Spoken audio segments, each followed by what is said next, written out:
السلام علیکم ورحمۃ اللہ وبرکاتہ۔ ناظرین کرام، قرآن پاک کی سورہ بقرہ کی آیت نمبر 23 کا ترجمہ اور اس کی تفسیر کرتے ہیں۔ اعوذ باللہ من الشیطان الرجیم، بسم اللہ الرحمن الرحیم۔ وَإِن كُنتُمْ فِي رَيْبٍ مِّمَّا نَزَّلْنَا عَلَىٰ عَبْدِنَا فَأْتُوا بِسُورَةٍ مِّن مِّثْلِهِ، اور اگر تم کو اس کتاب کے کلام الہی ہونے میں شک ہے جس کو ہم نے اپنے محبوب بندے پر نازل کیا ہے، تو اس کی مثل کوئی اور صورت بنا کر لے آؤ۔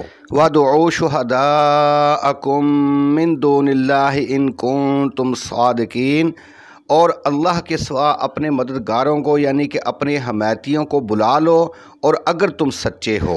اور آگے آیت نمبر 24 میں ارشاد فرمایا کہ فَإِن لَّمْ تَفْعَلُوا وَلَن تَفْعَلُوا فَاتَّقُوا النَّارَ الَّتِي وَقُودُهَا النَّاسُ وَالْحِجَارَةُ أُعِدَّتْ لِلْكَافِرِينَ، پھر اگر تم نہ کر سکے اور تم ہرگز نہ کر سکو گے تو اس آگ سے بچو جس کا ایندھن آدمی اور پتھر ہوں گے، جس کو کافروں کے لیے تیار کیا گیا ہے۔ آمنت باللہ، صدق اللہ العظیم۔ اس سے پہلے اللہ تعالیٰ نے تمام لوگوں کو مخاطب کر کے اپنے خالق، رب اور وحدہ لا شریک ہونے پر دلیل قائم کی تھی، اور اب اس بات پر دلیل قائم کی ہے کہ قرآن اللہ کا کلام ہے، اور اس کلام کو اس نے اپنے محبوب صلی اللہ علیہ وآلہ وسلم پر نازل کیا، اور اس میں آپ کی رسالت پر دلیل ہے، کیونکہ عرب اپنی فصاحت اور بلاغت پر بہت فخر کرتے تھے اور اپنے مقابلے میں باقی دنیا کو عجم کہتے تھے۔ وَإِن كُنتُمْ، اِنَّا شک کے موقع پر بولا جاتا ہے، اور کفار کا شک کرنا یقینی تھا، لہٰذا اس جگہ اِنَّا لانا حکیمانہ طریقہ تعلیم کی بنا پر ہے۔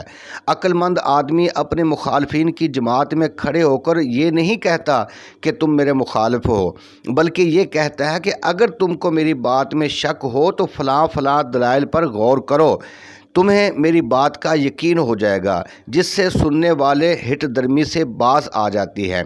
فی ریبن، اس میں فرمایا گیا، یہ نہ فرمایا گیا کہ اگر تمہارے دل میں شک ہو، بلکہ فرمایا گیا کہ اگر تم شک میں ہو، جس سے معلوم ہوا کہ یہ شک ایک عارضی چیز ہے جس میں تم مبتلا کر دیے گئے ہو۔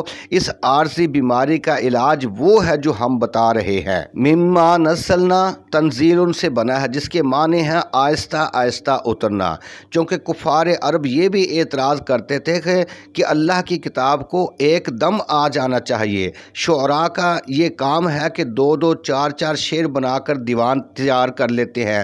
معلوم ہوتا ہے کہ حضرت صاحب والسلام بھی دو دو چار چار آیتیں سوچ سوچ کر بناتے ہیں اور جمع کرتے ہیں۔ ان کے اسی شک کا ذکر کر کے فرمایا گیا کہ تم کو اس قرآن کے آہستہ آہستہ اترنے پر شک ہو تو آئندہ دلیل پر غور کرو۔ آگے فرمایا علی عبدنا، اس میں بھی کفار عرب کے دوسرے شک کا ذکر ہے۔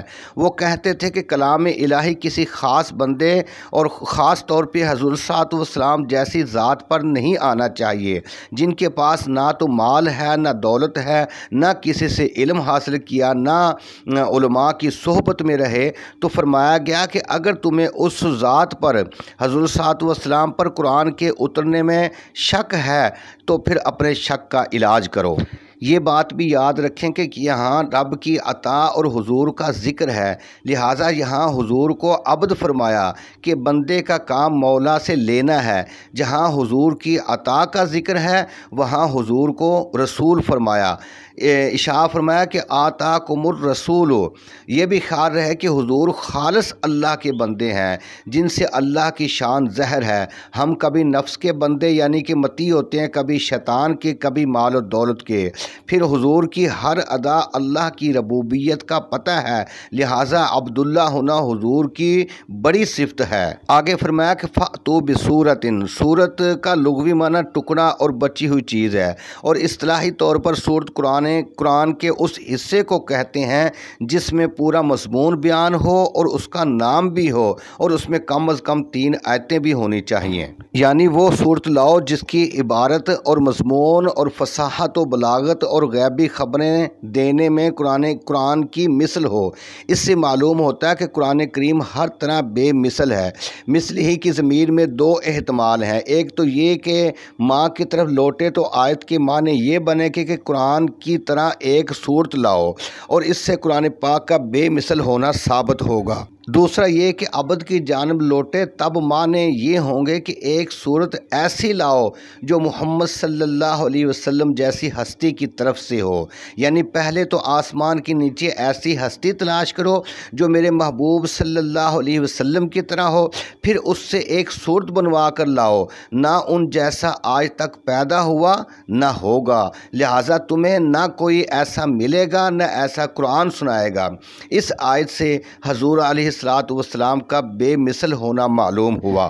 آگے فرمایا کہ وَادْعُوا شُهَدَاءَكُمْ، شہداء جمع ہے شہید کی، جس کے معنی ہیں حاضر، مگر گواہ اور مددگار اور حاکم کو اس لیے شہید کہتے ہیں کہ گواہ اور مددگار تو موقع پر حاضر ہوتا ہے اور حاکم مقدمہ کے فیصلے کے وقت۔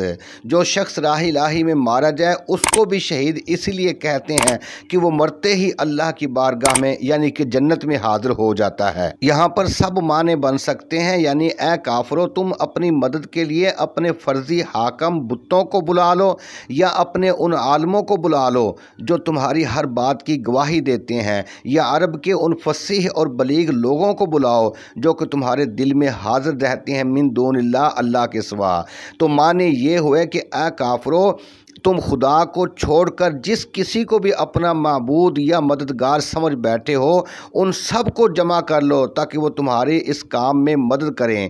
ان کنتم صادقین، اس کا مطلب یہ نہیں کہ کفار کے سچے ہونے کا احتمال ہے، بلکہ چیلنج کے طور پر اسی قسم کے الفاظ بولے جاتے ہیں کہ بندہ جب دعویٰ کرتا ہے تو پھر کہتا ہے کہ اگر تجھ میں ہمت ہے تو میرے مقابلے میں آ، اگر تجھ میں طاقت ہے تو میرا مقابلہ کر۔ تو اس جگہ پہ فرمایا کہ ان کنتم صادقین، اگر تم سچے ہو تو پھر آؤ میرے مقابلے میں، لاؤ ایسا کلام جو اللہ نے بنایا ہے۔ خلاصہ تفسیر یہ ہے کہ کفار عرب قرآن پاک کے متعلق بدگمانیاں کرتے تھے اور کہا کرتے تھے کہ یہ کلام حضور صلی اللہ علیہ وسلم نے خود بنا کر رب کی طرف منسوب کر دیا ہے۔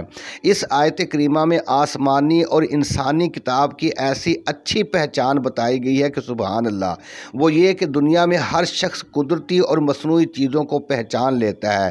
دیکھو جگنو اور چونٹی کو ہر شخص جانتا ہے کہ یہ کسی انسان کی بنائی ہوئی نہیں ہے، اور ریل کے انجن اور بجلی کے بلب کے متعلق ہر ایک کو یقین ہے کہ یہ انسان کی بنائی ہوئی چیزیں ہیں، حالانکہ انجن کی رفتار زیادہ ہے چونٹی کی کم ہے۔ اسی طرح بلب کی روشنی بہت تیز ہے اور جگنو کی بالکل ہلکی ہے۔ پھر کیا وجہ ہے کہ آپ نے ان کو پہچانا؟ پہچان صرف ایک ہے، وہ یہ کہ انسانی چیز وہ جس کا مثل انسان سے بن سکے، اور قدرتی چیز وہ جو انسان کی طاقت سے باہر ہو۔ ریل کا انجن اور بجلی کا بلب اگرچہ بہت طاقتور چیزیں ہیں مگر دن رات کارخانوں سے بن کر نکلتے ہیں، معلوم ہوا کہ یہ انسانی چیزیں ہیں۔ چونٹی اور جگنو اگرچہ کمزور ہیں لیکن آج تک کسی کارخانے سے نہ بنے، معلوم ہوا کہ قدرتی ہیں۔ اسی قاعدے سے یہاں ارشاد ہو رہا ہے کہ اے کافرو اگر تم کو ہمارے قرآن کے کتاب الہی ہونے میں اور نبی کریم علیہ السلام کے پیغمبر ہونے میں کچھ شک ہے تو اور معجزات تو کیا، صرف اس کلام ہی کا مقابلہ کر لو، کیونکہ وہ نبی صلی اللہ علیہ وآلہ وسلم بھی انسان ہی ہیں، تمہارے ملک میں پیدا ہوئے، تم بظاہر بڑے بڑے زبان دان، علم والے، شاعر، فصیح و بلیغ ہو، تم نے ہر قسم کے مجمع اور میلے دیکھے ہیں، علماء اور شعراء کے کلام سنے ہیں، اہل علم اور تاریخ والوں کی صحبتیں اٹھائی ہیں۔ نبی کریم علیہ السلام نہ تو علماء کی صحبت میں رہے اور نہ انہوں نے مورخین کی کتابیں دیکھی، بلکہ ان کی ابتدائی پرورش تو ایک معمولی سے گاؤں میں حضرت حلیمہ سعدیہ کے گھر میں ہوئی جہاں کے علم کی روشنی بالکل نہ پہنچی تھی۔ پھر شروع عمر سے ہی وہ عبادت، ریاضت، گوشہ نشینی میں مشغول رہے۔ تم میں اور ان میں اس قدر فرق ہوتے ہوئے تم کو اعلان کیا جاتا ہے وہ تو اکیلے سارا قرآن پڑھ کے سناتے ہیں، تم سارے ملک عرب کے علماء، فضلاء سب کو جمع کر کے ان کے مقابلے میں صرف چھوٹی سی ایک صورت ہی بنا لاؤ۔ اگر تم سب کی کوشش سے ایک صورت بھی ایسی بن سکے تو سمجھنا قرآن خدائی کلام نہیں ہے۔ اور اگر تم سب مجبور ہو جا تو اس چونٹی اور انجن والے قاعدے سے یہاں بھی سمجھ لینا کہ قرآن بشر کا نہیں بلکہ خالق بشر کا کلام ہے۔ باقی تفسیر اگلی ویڈیو میں۔ میرے چینل حوض کوثر کو ضرور سبسکرائب کریں۔ اللہ